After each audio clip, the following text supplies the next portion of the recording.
Bismillahirrahmanirrahim. Bismillahirrahmanirrahim. Assalamualaikum warahmatullahi wabarakatuh. Alhamdulillahilladzi hadana lil-islam wal iman wal ihsan, alladzi khassa ba'da ibadihi bit-ta'ati wa ba'dahum bil-isyan. Asyhadu an la ilaha illallah wahdahu la syarika lah wa asyhadu anna Muhammadan 'abduhu wa rasuluhu arsalahu bil huda wal furqan.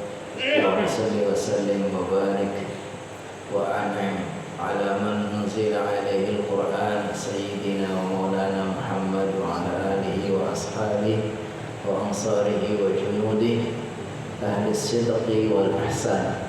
Amma ba'du, yaqulu Allah ta'ala fi kitabihi al-karim wa huwa asdaqul qailin. Subhanaka la ilma lana illa ma 'allamtana innaka antal alimul hakim. Rabbi shrah li sadri wa yassir li amri wahlul 'uqdatam min lisani yafqahu qawli. Hadratal mukarramin wal mukarramat, bapak-bapak dan ibu-ibu jamaah Masjid Al-Hijrah yang senantiasa Allah muliakan, Allah berkahi dan Allah ridhai. Khusus kepada para sesepuh, para tokoh di sini ya,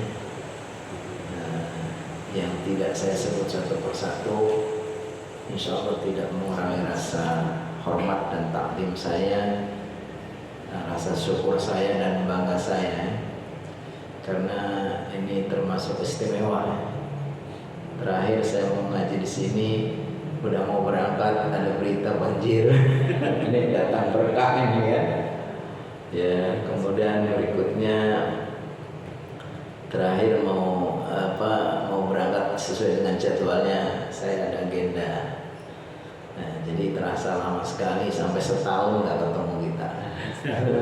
Dari tahun 1445 sekarang sudah 1446. Makanya tadi Pak Eko menyebutkan nama saya sudah lupa, saking kelamaan saya ngaji. Ya alhamdulillah, ala kulli hal, ketika kita sudah merutinkan suatu amalan, lalu ada suatu hal, ini bagian dari rahmat Allah, itu Allah akan memberikan pahala kebaikan sebagaimana kalau kita itu rutin dan hadir. Makanya kata baginda sallallahu alaihi wasallam, idza maridul 'abdu aw safar, ketika seorang itu sakit atau safar atau ada hajat yang lain, kutiba lahu ma kana ya'malu sahihan muqiman, maka akan dicatat baginya dia beramal sebagaimana kalau dia itu sehat dan dalam keadaan tidak safar. Inilah keutamaannya kalau kita sudah merutinkan ya. DKM sudah membuat jadwal rutin pekan ini. Nah itu masya Allah, kita harus istiqomah, nggak usah terpengaruh jamaahnya nggak banyak atau ada ya, nggak usah ya, karena nanti di akhirat itu penilaian itu nggak kolektif, nggak borongan ini rata-rata, enggak. Nanti apa, masing-masing siapa yang bersungguh-sungguh, yang rajin, ya dialah ya kan. Walaupun sholatnya bareng, jamaahnya masih bareng, tapi tetap aja nilai masing-masing. Maka kita bersyukur ketika Allah masih terus berikan kesempatan kita untuk selalu menjaga amal-amal soleh kita, amal-amal rutin kita. Kita sekarang ini sedang di hari-hari di mana kita mengawali tahun baru. Kita mengucapkan wada'an, selamat tinggal tahun lalu, tahun 1445, dengan segala kebaikannya, tentu juga keburukannya, hal-hal yang membuat kita bahagia dan bersyukur, tapi juga ada hal-hal yang mungkin membuat kita sedih dan berbagai macam hal ya. Dengan kenangan-kenangan ya, baik kenangan indah maupun kenangan tidak indah sudah kita lewati. Sekarang kita memasuki tahun baru yang Hijriah ya, tahun baru Hijriah 1446. Kita penanggalan hari Ahad atau hari Senin ya? Yang waktu lalu ada yang Ahad, ada yang Senin ya? Saya dapat edaran itu dari Jamiah Nahdlatul Ulama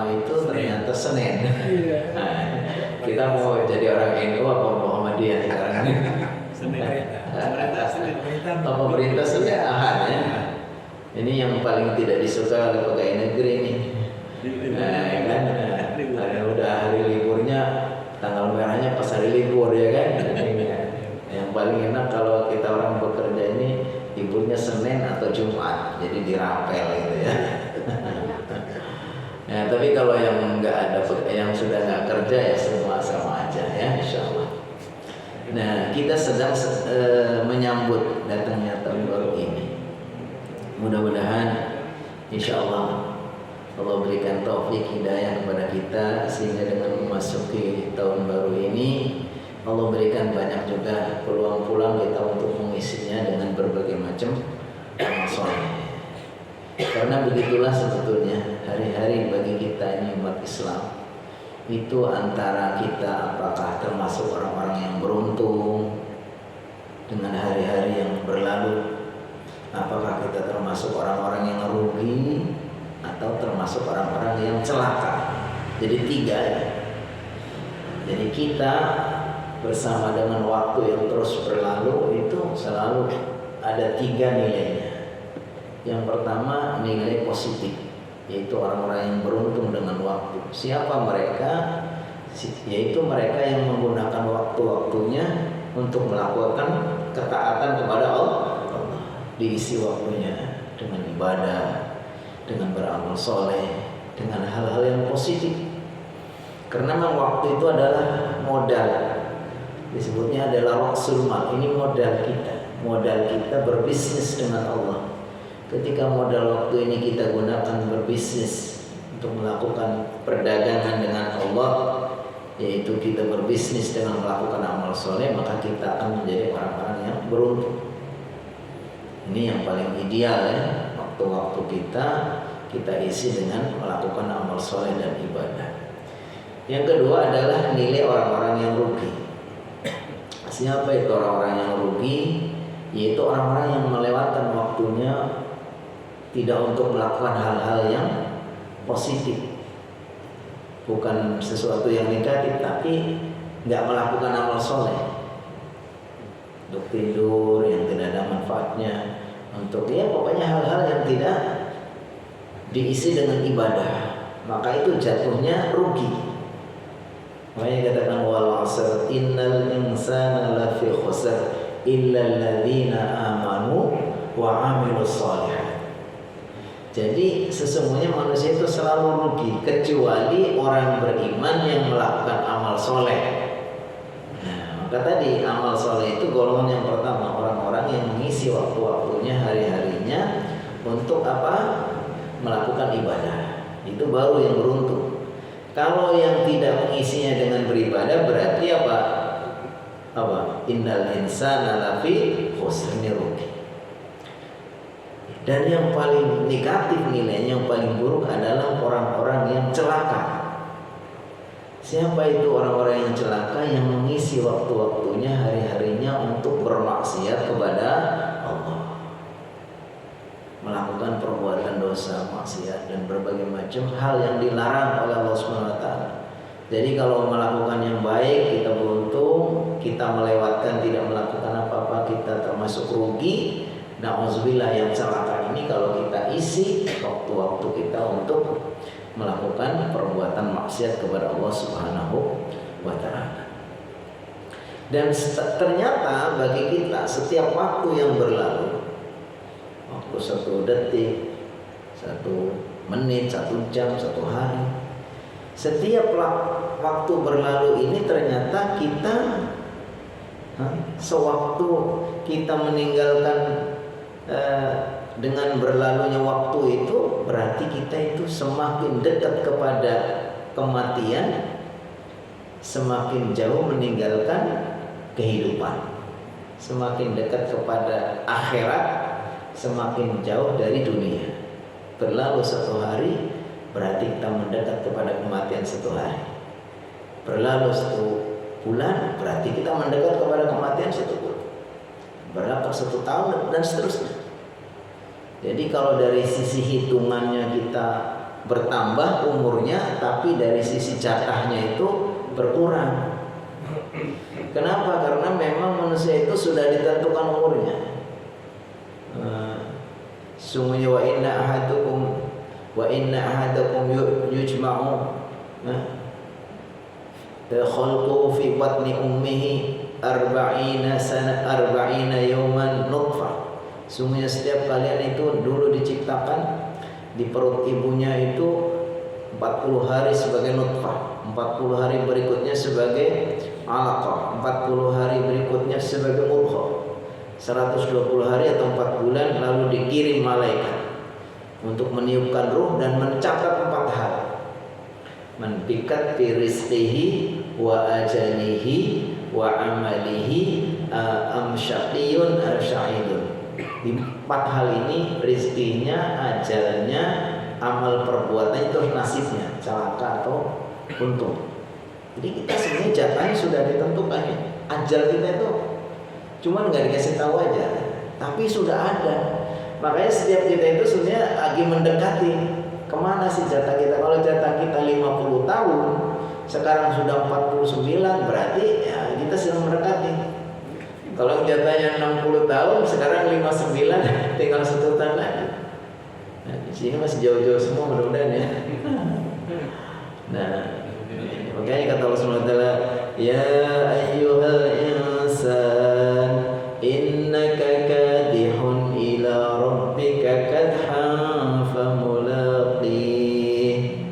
Ya ayyuhal insan, wahai manusia, innaka kadihun, sesungguhnya engkau itu sedang berjalan ila rabbika, menuju Tuhanmu.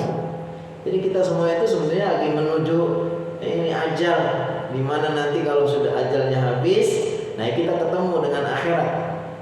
Kata Allah, ya ayyuhal insan innaka kadihun ila rabbika kadhan famulaqih. Kalian itu sedang berjalan menuju Allah dan akhirnya akan ketemu. Fa amma man utiya kitabahu bi yaminih. Siapa nanti ketika sudah ketemu Allah dihisab, lalu dia diberikan kitabnya dengan menerima pakai tangan kanan, fasawfa yuhasabu hisaban yasira. Dia akan dihisab dengan hisab yang ringan karena prestasi amalnya di dunia ini banyak melakukan amal saleh. Waktu-waktunya digunakan untuk beramal saleh. Fa amma man utiya kitabahu wara'a dhahrihi. Tapi sebaliknya yang diberikan kitab di balik ini, karena saking malunya nggak berani melihat ya, catatannya itu buruk banget, nilainya jelek banget, sampai dia mengambilnya pun nggak berani melihat. Nah, sambil begini apa? Fasawfa yad'u thubura wa yasla sa'ira. Celakalah dia. Jadi kita semua sebetulnya sedang menuju ke situ. Setiap waktu berlalu, 1 hari berarti kita meninggalkan dunia, mendekat kepada kematian. Nah, sampai nanti pas selesai jatah itu disebut dengan ajal. Fa idza jaa ajaluhum fala yastakhiruna sa'atan wa la yastaqdimun. Ketika sudah datang ajalnya, maksudnya jatah hidupnya itu sudah habis, seperti yang dicatat dulu waktu kita lahir, waktu kita di perut ibu, maka apa? Datanglah yang disebutkan mati. Kalau sudah mati gimana? Ya sudah, jatah selesai, nggak bisa ditambah lagi, minta diundur. Kayak kata Allah, wa anfiqu mimma razaqnakum min qabli an ya'tiya ahadakumul maut. Ayo segera kalian itu berinfak, beramal soleh sebelum datang kepada kalian mati. Fayaqula rabbi laula akhartani ila ajalin qarib. Kalau sudah datang mati, dia akan menyesal, lalu dia minta kepada Allah, ya Allah, apakah bisa ditunda sebentar aja? Karena saya belum sempat, masih banyak dulu, belum sempat masih banyak utangnya, masih banyak utang ibadahnya juga. Apa kata Allah? Nggak bisa. Fala yu'akhirallahu nafsan idza jaa ajaluha. Ketika orang itu sudah datang ajalnya, tidak bisa ditunda. Wallahu khabirum bima ta'malun. Allah yang paling tahu apa yang kita lakukan. Jadi Ini Masya Allah ya, mengingatkan kita setiap kita ada pergantian tahun, ada pergantian waktu, berarti kita diingatkan ternyata setiap kita ini sedang menuju kepada apa? Kematian, kepada ajal. Nah, termasuk tahun ini kita sudah menambah 1 tahun lagi dari 1445, sekarang sudah menjadi 1446. Berarti jatah kita sudah berkurang 1 tahun. Kita mendekati kematian sudah 1 tahun lagi. Nah, alhamdulillah ya, kita mudah-mudahan kita dipanggil sama Allah dalam keadaan husnul khotimah. Nah, tahun baru hijrah ini semenjak tahun ke-16 kenabian bisa. Jadi dulu kalau kita membaca sirah di awal-awal itu, sirah ini menyebutkan nggak ada tahun. Pokoknya kelahiran Nabi disebut dengan tahun gajah, atau wafatnya paman Nabi atau menjelang Nabi Muhammad SAW ditinggal wafat sama pamannya dan istrinya, maka tahun ini disebut dengan Amul Hazan, tahun duka, tahun kesedihan. Karena waktu itu masih belum punya tahun. Ada sebagian yang pakai penanggalan, ngikutin mungkin yang ada penanggalan jahiliyah itu. Waktu itu ya sebenarnya sudah ada bulan-bulan Muharram, tapi belum ditetapkan sebagai permulaan yang ditetapkan ulang ya, atau disepakati ya. Baru pada tahun ke-16 kenabian, ini berdasarkan kepada keputusan atau di bawah kepemimpinan Umar bin Khattab, maka ditetapkan bahwa tahun baru hijrah ini ya, dimulai saat itu. Penghitungan sudah mulai pakai tahun hijriah. Nah, itu hijrahnya baginda sallallahu alaihi wasallam. Jadi baginda Muhammad SAW itu pada waktu beliau hijrah dari Mekah ke Madinah, itulah sebagai patokannya. Apa yang menjadi pertimbangan baginda Umar bin Khattab, kemudian juga didukung oleh para sahabat-sahabat yang lain, kenapa memilih ini bulan Muharram sebagai permulaan untuk berhijrah atau untuk penetapan sebagai tahun ini? Tentu tidak lepas dari keistimewaan yang dimiliki oleh bulan Muharram. Dan Allah Subhanahu wa taala dengan kudrah iradahnya, dengan kekuasaannya dan kehendaknya, memang terserah Allah. Kadang ada mengistimewakan waktu-waktu tertentu atau mengistimewakan tempat-tempat tertentu. Makanya kata wa rabbuka yakhluqu ma yasha wa yakhtar. Wa rabbuka yakhluqu ma yasha, dan Tuhanmu berkehendak menciptakan apa saja yang Dia kehendaki. Wa yakhtar, dan Dia memilih. Maka lahumul khiyar, bagi kita tidak ada pilihan kita. Subhanallah wa ta'ala amma yusyrik. Jadi Allah Subhanahu wa taala menentukan ada waktu-waktu tertentu, ada hari-hari tertentu, kemudian bulan-bulan tertentu yang istimewa melebihi dari bulan lain. Termasuk yang diistimewakan adalah bulan Muharram. Para ulama menyebutkan apa yang melatar belakangi bulan Muharram ini sebagai bulan yang sangat mulia, sampai kemudian juga nanti diawali atau dipilih oleh Allah Subhanahu wa taala dan kemudian ditetapkan sebagai bulan di mana Rasulullah SAW kemudian ditetapkan sebagai tahun hijriah. Ada beberapa ayat maupun hadis. Yang pertama namanya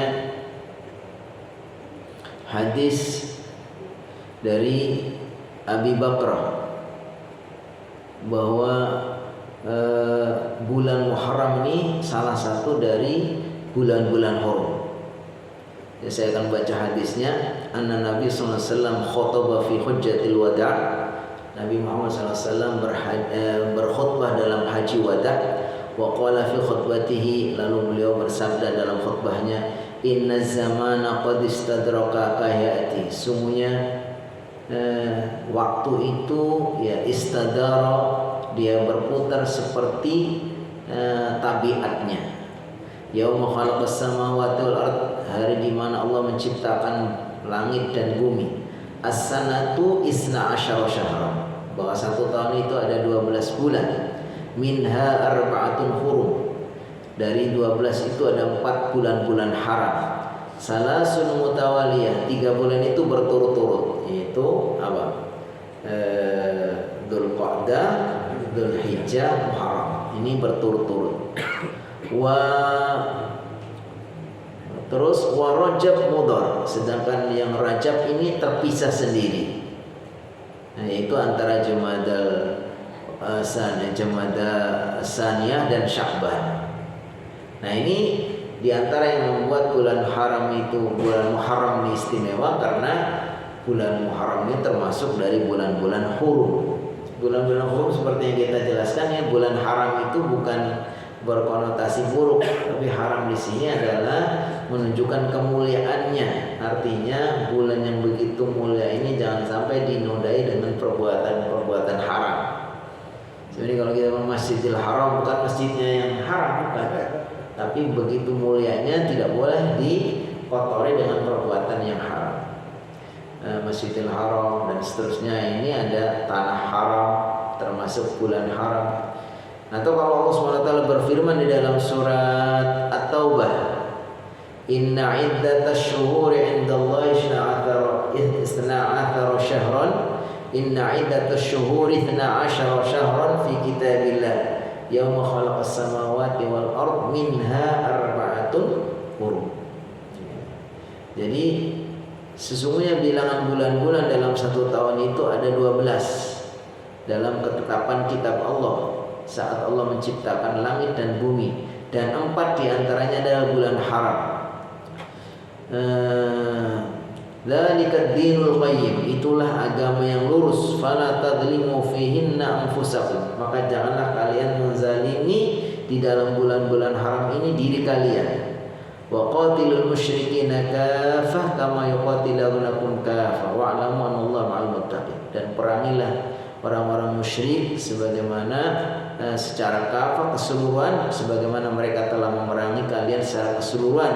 Wa'lamu anallaha ma'al muttaqin, dan ketahuilah sungguhnya Allah bersama orang-orang yang bertakwa. Maka di sini sebagai keutamaan pertama berdasarkan pendalilan dari ayat maupun hadis bahwa bulan Muharram ini bulan yang istimewa karena di situ termasuk salah satu bulan haram.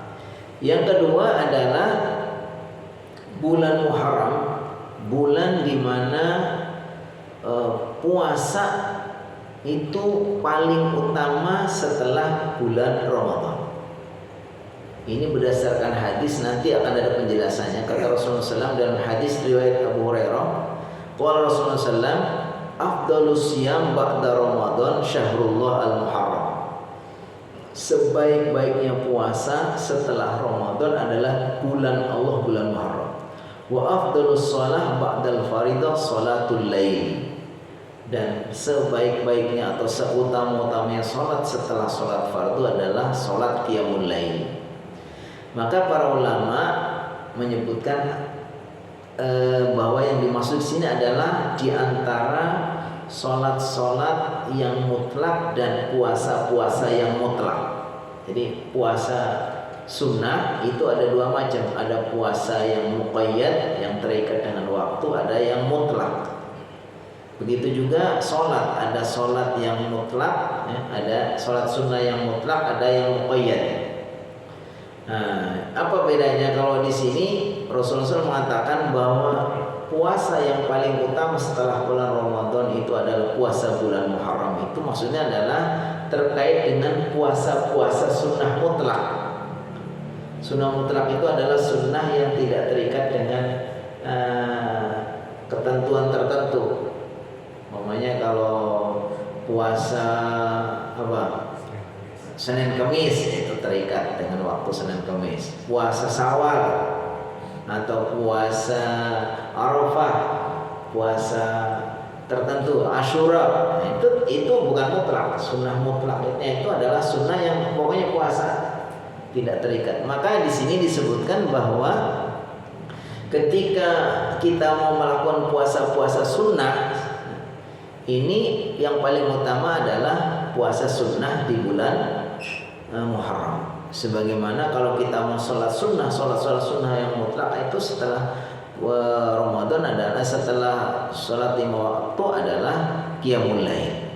Nah, ini penjelasan yang saya dapatkan, karena nanti biasanya ada orang kan ada puasa tidak ada amalan yang lebih Allah cintai melebihi amalan di 10 hari bulan Dzulhijjah. Dan biasanya memang amalan-amalan itu yang kita pahami dalam baca ayat maupun baca hadis itu, ternyata memang masing-masing amal itu punya keistimewaan masing-masing. Tapi para ulama memahami kenapa disebutkan bahwa puasa sunnah yang paling afdol setelah puasa Ramadan adalah puasa bulan Muharram ini, karena dibawa bahwa yang dimaksud adalah dari sunnah-sunnah atau puasa sunnah mutlak. Ya, jadi begitu. Kemudian disebutkan apalagi keistimewaan yang ada di dalam bulan Muharram ini. Pertama, tadi disebutkan bahwa karena bulan Muharram ini termasuk bulan di mana Allah Subhanahu wa taala jadikan salah satu bulan-bulan haram ini. Jadi kalau kita melakukan amal soleh ataupun kita melakukan perbuatan-perbuatan baik, tentu pahalanya berlipat ganda, lebih utama ya. Tapi sebaliknya kalau kita melakukan amalan-amalan buruk, perbuatan dosa juga, dosanya juga lebih besar. Jadi bagian dari konsekuensi. Kalau kita bermaksiat di tempat-tempat yang seharusnya kita melakukan amal soleh, tentu dosanya lebih besar. Bermaksiat di Masjidil Haram, bermaksiat di Masjidil Nabawi atau di Masjidil Aqsa, itu dosanya lebih besar. Kenapa? Karena kalau kita melakukan amal soleh di situ juga lebih besar pahalanya. Makanya kata Rasulullah SAW, la tushaddur rihal illa ila thalathati masajid. Tidak disyariatkan untuk melakukan satu rihlah, perjalanan spiritual kita niat untuk melakukan ibadah, kecuali kepada 3 masjid. Jadi kalau ibadahnya kalau niatnya safar hanya safar biasa dalam rangka untuk rihlah atau untuk hal yang lain ya boleh aja ya. Tapi kalau kita meyakini bahwa untuk satu ibadah tertentu, ya maka yang paling utama itu hanya 3 masjid aja ini. Masjidil Haram, Masjidil Nabawi, dan Masjidil Aqsa. Berarti selain masjid 3 ini, walaupun hebat sekali, mungkin fisik bangunannya begitu hebat, terbuat dari emas atau apapun, ya tetap saja nilai derajat ibadah di dalamnya sama ya, kecuali hanya 3 masjid ini saja. Nah, ini bagian dari keistimewaan yang Allah berikan kepada bulan Muharram ini. Ketika kita melakukan amal soleh, kita juga mendapatkan pahala yang lebih besar. Maka sebaliknya ya, kita melakukan perbuatan dosa juga kita akan mendapatkan dosa lebih besar. Lalu apa kira-kira amalan-amalan yang harusnya kita lakukan di bulan Muharram ini ya? Karena istimewa ini, terutama ada ulama, ini saya bacakan pendapat ulama terkait dengan tadi, afdhalus siyam ba'da Ramadan siyamus syahrul Muharram. Sebaik-baik puasa setelah puasa Ramadan adalah puasa pada bulan Muharram. Maka para ulama kemudian berpendapat bahwa yang dimaksud di sini adalah, para ulama mengatakan ada tiga cara untuk berpuasa di bulan Muharram ini. Yang pertama, bila kita melakukan puasa secara total. Nah, ini enggak disyariatkan. Memang benar bahwa puasa-puasa sunnah itu yang paling utama setelah Ramadan adalah bulan Muharram, tapi Nabi Muhammad SAW itu tidak mencontohkan ya, tidak pernah melakukan puasa sunnah sebulan full.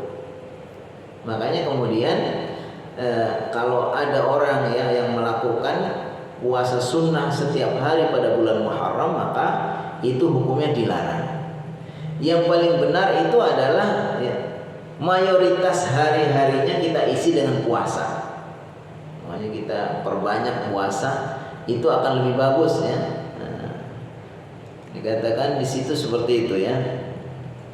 Jadi hari-harinya kita bagi, ada yang lebih bagusnya itu diisi dengan banyak berpuasa, tidak total semuanya gitu ya kan. Yang kedua tadi, yang pertama itu yang tidak boleh diisi sepenuhnya dengan berpuasa semua. Yang lebih afdal itu kita mayoritas hari-harinya kita isi dengan berpuasa, karena berdasarkan umumnya hadis bahwa baginda sallallahu wa afdalus siyam ba'da Ramadan siyamu yaum syahrul Muharram. Maka kalau kita isi lebih banyak dari hari itu untuk berpuasa, maka itu lebih afdal. Kalau tidak, kita pilih puasa-puasa sebagian saja. Jadi kita khususnya ada puasa yang istimewa, yaitu puasa Asyura. Puasa Asyura ini ada 4 cara kita melakukannya. Yang pertama, kita puasa tanggal 9 namanya Tasu'a, tanggal 10 namanya Asyura, kemudian tambah 1 hari berikutnya. Ini ketika kita puasanya 3 hari itu double keutamanya. Pertama kita niat memang puasa Asyura, Tasu'a, Asyura, dan 1 lagi.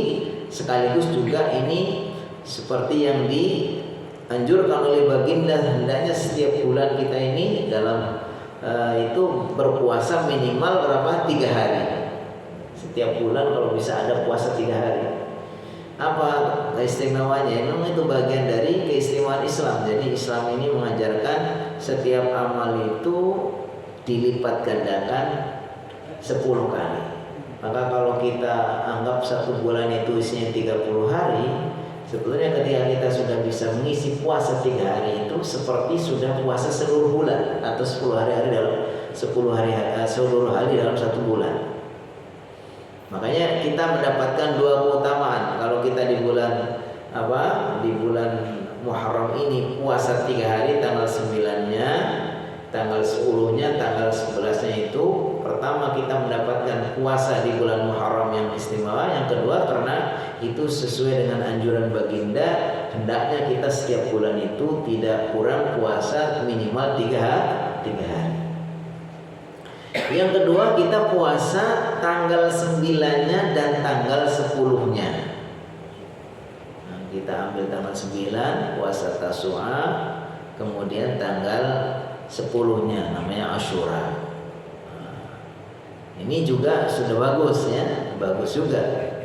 Nah, kita sudah dapat 2 keutamaan ya, memang itu puasa di bulan Muharram, yaitu tanggal 9 dan tanggal 10. Atau kita bentuk yang ketiga, kita puasa tanggal 10 dan tanggal 11. Puasa Asyura plus ditambah 1 hari berikutnya. 1 hari berikutnya itu dalam rangka apa? Membedai atau supaya dalam rangka membedakan kita dengan puasanya orang Yahudi. Karena dulu Nabi Muhammad SAW itu mendapati orang-orang Yahudi ketika beliau hijrah ke Madinah, mereka sedang berpuasa. Dan mereka hanya puasanya hanya apa?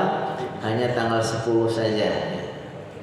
Maka kemudian beliau mengatakan khaliful Yahud, usahakan bedain dengan orang-orang Yahudi, kalian tambahin 1 hari. Bisa ditambahin sebelumnya, bisa ditambahin sesudahnya. Yang keempat, kita hanya puasa tanggal 10-nya saja. Itu juga boleh. Itu juga bagus.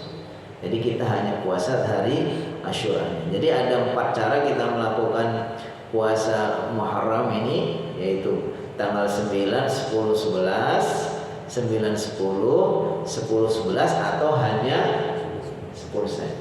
Karena memang periwayatannya itu dulu baginda sallallahu alaihi wasallam itu dalam berpuasa itu mengalami masa-masa atau marhala-marhala. Yang pertama, puasa Asyura ini memang sejak dahulu kala itu sudah dilakukan oleh orang-orang orang-orang jahiliyah.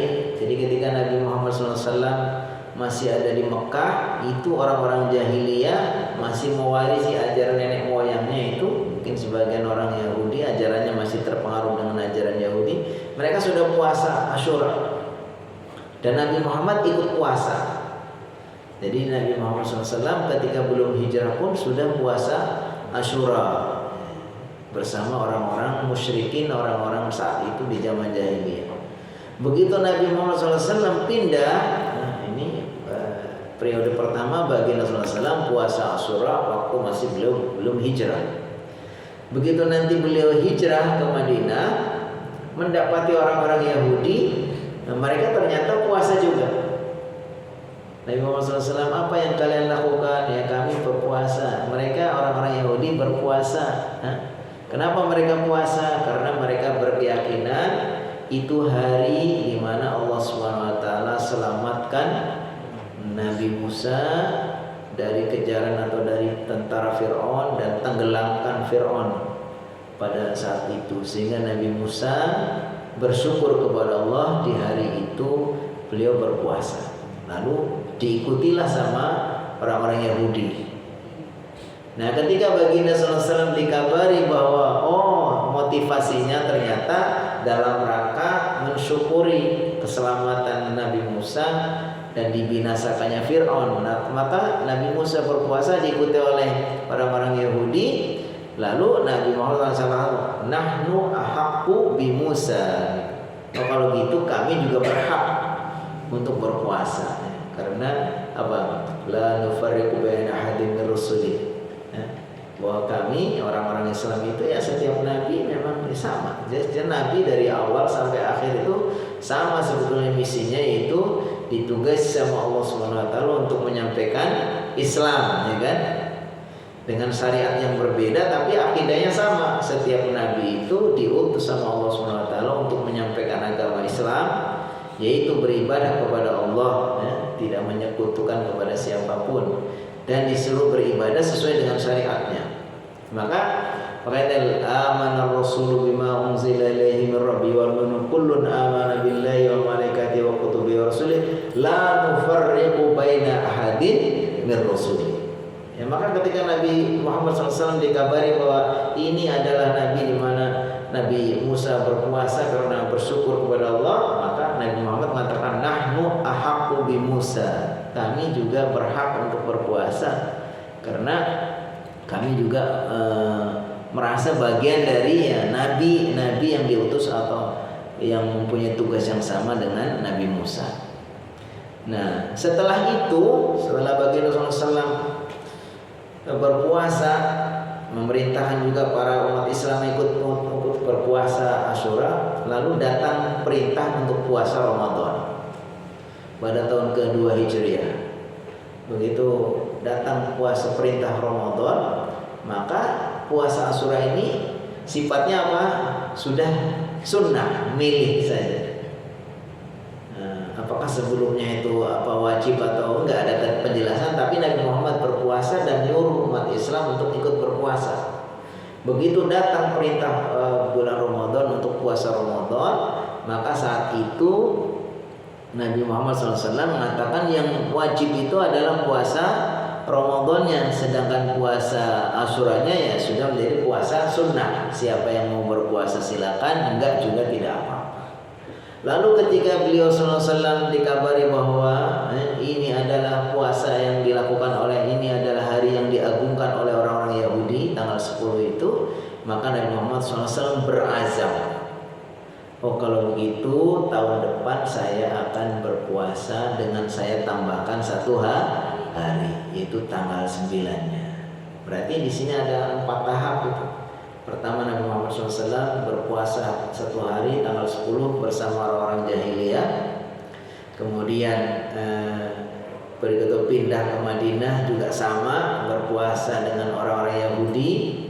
Kemudian Nabi Muhammad dapat perintah untuk puasa Ramadan, ya, lalu ini jadi puasa sunnah, lalu setelah dikatakan bahwa ini hari yang diagungkan oleh orang Yahudi, maka Nabi Muhammad SAW mengatakan, kalau gitu kita bedain dengan mereka, tahun depan saya akan berpuasa ditambah dengan satu hari sebelumnya, yaitu puasa Tasu'a. Tapi dalam hadis diriwayatkan bahwa baginda belum sempat tahun depan untuk berpuasa Tasu'a ini, beliau sudah wafat.